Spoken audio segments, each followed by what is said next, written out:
Le député Aimé Idover-Moigny ne bénéficie plus de son immunité parlementaire. Cette prérogative lui a été retirée à la plénière du 3 avril 2024 par l'Assemblée nationale à cause des propos diffamatoires reprochés à cet élu du peuple. L'affaire en examen est initiée en application des dispositions de l'article 130, alinéa 2 de la Constitution. Le bureau de l'Assemblée nationale a été saisi par M. le procureur général près la Haute Cour de justice pour solliciter l'autorisation des poursuites judiciaires à l'encontre de l'honorable Aimé Idover-Moigny, député à l'Assemblée nationale. Si un député pose des actes dans l'exercice de ses fonctions, il n'est pas poursuivi sans que l'immunité parlementaire dont il jouit n'ait été préalablement levée.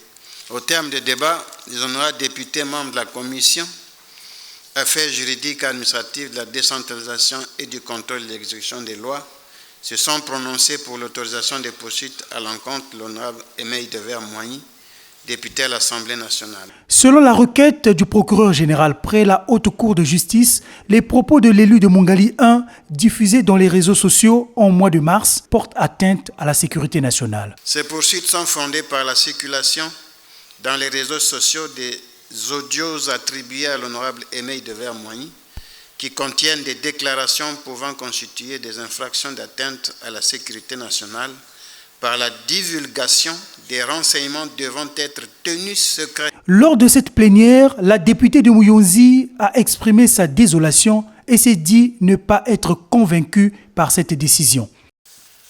Je ne vois pas dans ce qui est dit dans ces audios motif à lever l'immunité parlementaire du député.